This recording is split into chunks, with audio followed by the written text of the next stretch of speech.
A little effort? 2.5 million for you, that's just a little effort. Wake up, Sergey.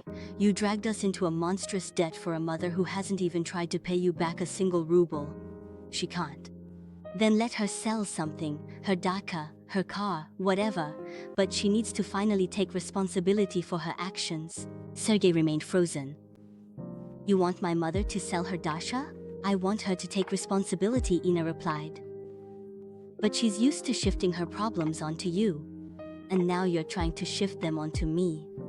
Well, no, that's over. Sergey's gaze hardened even more. So you're abandoning me? No, she said calmly. I just refuse to be used. That's not the same thing. He turned toward the window, his shoulders rigid. If you don't help me, I won't be able to pay anymore. There will be legal action, bailiffs. Is that what you want?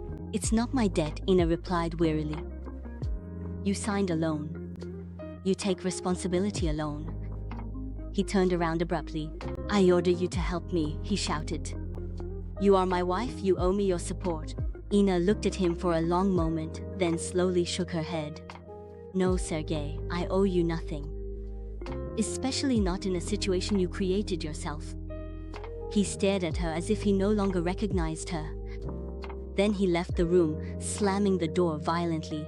Ina was left alone in the kitchen, watching her cup grow cold. Something had just broken for good.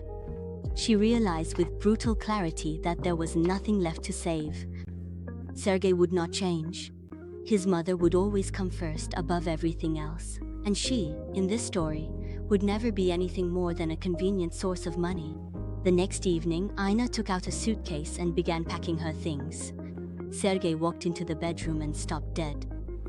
What are you doing? I'm leaving, she replied without looking up. You're leaving? Seriously? Yes. I found an apartment. I'm moving out tomorrow. He turned pale. Wait, we can still talk. We can work this out. Ina straightened up and looked him straight in the eyes. There's nothing left to work out. You chose your mother. As for me, I choose myself. But we're a family.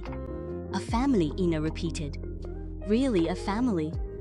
A family isn't a man who takes out a huge loan without asking his wife's opinion, then demands that she sacrifice her salary to pay it back.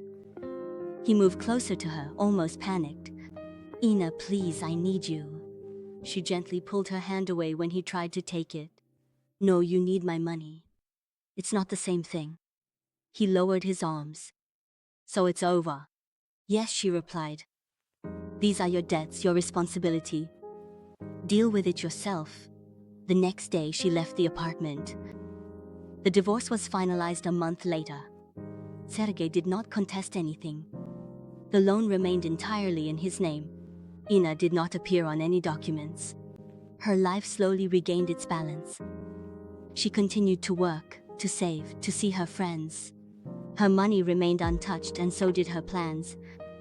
Sometimes she still thought about Sergey, wondered if he had found a real job, if he was managing to pay back his debts, if he had finally realized what kind of trap he had locked himself into. Then those thoughts would pass. It was no longer her problem. One day, a mutual friend called her to say that Sergey was now living with his mother, that he was still working as a delivery man, that the bank had already started legal proceedings, and that his accounts had been seized.